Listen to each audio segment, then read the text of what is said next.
Савадикраб, дороженькие, с вами Янка Алка, и у нас на обзоре тайское пиво. Всего лишь неделю назад оно стояло под жарким тайским солнцем. Сегодня оно в Минске прилетело прямо из Паттайи.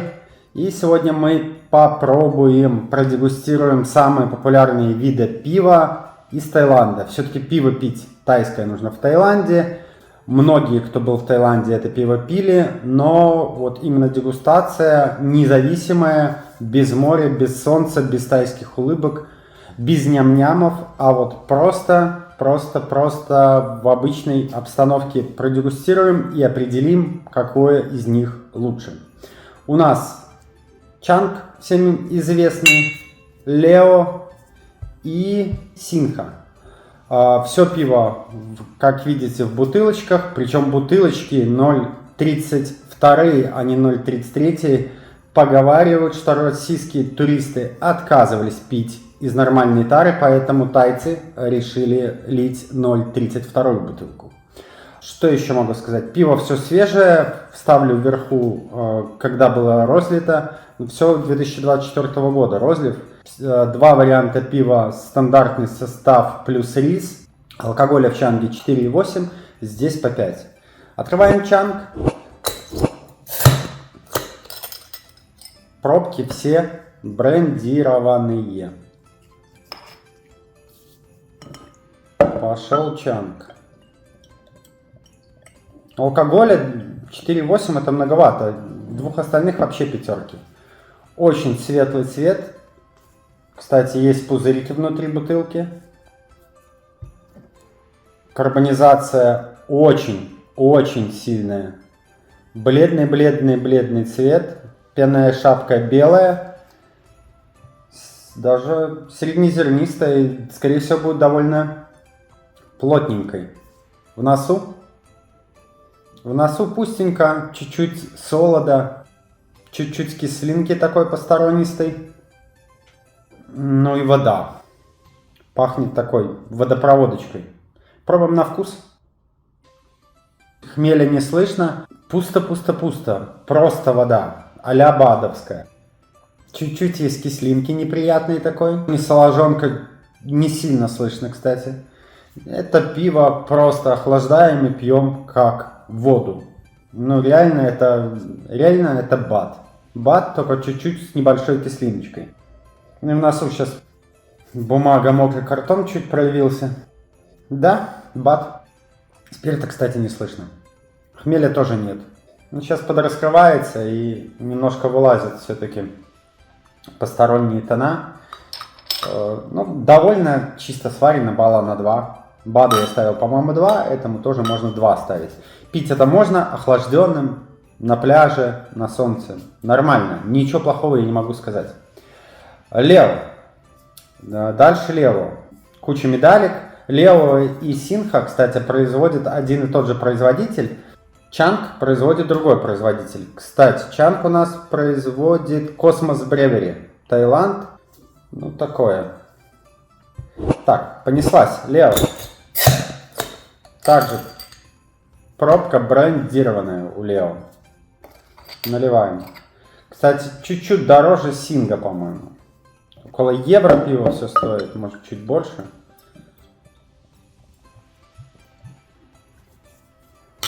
Тоже, кстати, по цвету. По цвету почти один в один. Все очень белое, пустое.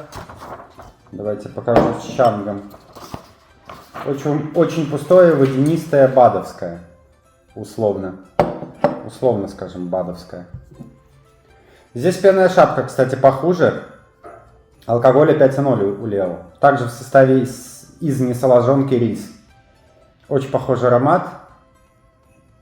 Но здесь из посторонки больше не бумага, а медовость немножко есть. Да, здесь вот тона меда. Сладенько чуть-чуть. Также вылезает сейчас и бумага.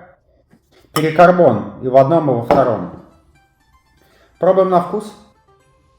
Тоже вода. Вода водой, но это более сладкая вода. Прям отчетливый сладкий вкус. Мне кажется, дает это рис. Сладенько, без хмеля, холодненьким. Тоже балла 2-3. Ничего хорошего нет, есть небольшая постороночка в аромате. Критично плохого ничего нету. Обратно же, если это охладить, то это можно пить. Спирта, кстати, тоже чуть-чуть в носу может есть спирта у Лео, но во вкусе нету спирта. Спиртозности я не ощущаю. Тоже пусто-пусто-пусто. Пустое тело, очень сильно выброженное, но еще и сладковатое. Вместе с тем пустотелое. Ну да, вот пошла вот эта постороночка. Так, Лео. В принципе, вот этих вот два пива, разницы, я думаю, что вы не ощутите.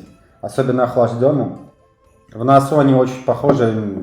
Хмель один и тот же, мне кажется, даже используется. И вода очень похожа. Синха и Лео производятся немецкой какой-то корпорацией. То ли Байер, то ли что принадлежит. Кому-то, в общем, из немцев принадлежит вот эта пивоварня. И Синха. Синха мне больше нравилось всего. Здесь был раньше хмель. Но мне так казалось. Сейчас посмотрим. Также брендированная пробка. Все пиво брендированное. Все пиво 0,32 бутылка. Здесь, кстати, пенки побольше. Посмотрите, здесь уже пеночка такая повеселее, чем у первых двух вариантов. Хотя, смотрите, стоит и там полностью не раскрылась поверхность пива. То есть до сих пор пиво, пенная шапка, она держится. Да, она опустилась, но пиво не открыло. Оно все-таки закрывает поверхность. Кстати, обратно же, посторонний аромат сладкий, медовый. Но здесь уже есть и солод. И какой-то хмелек пробивается в аромате. Но обратно же, цвет тоже никакущий. Абсолютно никакой цвет. Давайте 3 вместе поставлю. Все в таком лайтовом варианте а-ля бад. Я бы немножко понимал это, если бы они не делали 5 алкоголя. На жаре 5 алкоголя, на мой взгляд, многовато. Хотя в Таиланде заходит. Повторюсь, есть медовость и здесь. Нос, чистого носа нигде нету. Пробуем на вкус. Это уже полнотелие. Это уже с горчиночкой. Я не знаю, сколько там заявлено. Но условненьких 10. Это не дотягивает по горчинке даже до Жигули барные. Вот честно, это не дотягивает. Но здесь хотя бы появляется какая-то горечь, не дотягивающая обратно же до уровня Жигулей барных. Я не говорю о пилзенском там и так далее хамовниках. До уровня барного не дотягивает. Но чуть-чуть есть. Это во вкусе приятнее. Это во вкусе полнотелия. Горчинка чуть-чуть есть, но в основном это пусто. С другой стороны, довольно чистый вкус, солодовенький, леденцы чуть-чуть. Да, полнотелие, чуть-чуть горчинки, кислинки здесь, в отличие от этих двух вариантов, неприятной нету на послевкусии. Ну и нос. Здесь вообще стал медовым чанг. Тоже мед. Такой. А здесь пока нос еще более-менее держится. В целом, если не придираться, то, что я помню, каким оно было, таким в целом оно остается. Сказать, что какое-то здесь прям выделяется в лучшую или в худшую сторону, невозможно. Оно все плюс-минус одного уровня. Синха чуть-чуть в синхе. Есть чуть-чуть, капельку, повторюсь, хмеля. Нос везде чуть-чуть с дефектами. Вкус тут чуть-чуть кислит, а это не кислит, это более полнотелое. То есть выбирал бы, если бы я выбирал, я бы взял бы вот это. Брать либо Лео, либо Чанг, мне кажется, разницы нету. Это такие предрассудки, кому больше что-то нравится. Ну и обратно же, я бы пил охлажденным и Чанг, и Лео. Я бы не вылью, я это допью.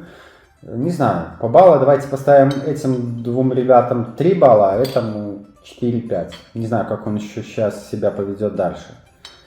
Синха чуть-чуть интереснее. Ну, это вообще, это уровень белорусского пива, уровень, наверное, лидского, Оливария, наверное, может и не дотянет, может и дотянет, в зависимости от партии. Да. Ну, чуть-чуть вообще хмеля. В общем, очень похожее пиво. Я, если честно, думал, что-то мне больше понравится, меньше понравится. По факту оно очень похожее. Очень похожее, как будто из одной ЦКТ. И по сторонке одинаковые, и по вкусу очень похожие. Единственное, повторюсь, вот Синха чуть-чуть есть хмелька. Хмелька какого-то европейского сюда закинули. А здесь, наверное, какой-то... Или он совсем отсутствует, или какой-то чуть-чуть натуральный. Помимо пива привезли мне в подарок бренди. Это такой пасхалочка. Скоро будет обзор на бренди Meridian XOP. Сразу скажу, я вчера его открывал, и оно мне поразило носом. В положительном плане. Поэтому ждите, скоро будет бренди Meridian. Он сейчас немножко отстоится. Через недельку будем пилить обзор на тайский бренди из ананаса. По пиву, пиво всего можно пить, звезд с неба не хватает, но не сильно ужасное. Охлаждаем, как это делается в Таиланде, и пьем. Битва между там Чангом и Лео и Синхой, там одно говно, второе не говно, абсолютно я не понимаю. То есть до этого не понимал и сейчас не понимаю. Это пустое пиво, водянистое, все. С небольшими посторонками в носу, которые уберутся, когда вы просто его хорошенько охладите. Вот такой обзор. Всем пока, подписывайтесь на канал, ставьте лайкосы, подписывайтесь на телегу. Телеги уже знали, что будет обзор, потому что я скидывал фоточки, анонсы там всегда первее идут. С вами был Ян Калка, до новых обзоров, пейте хорошее пиво, ББ.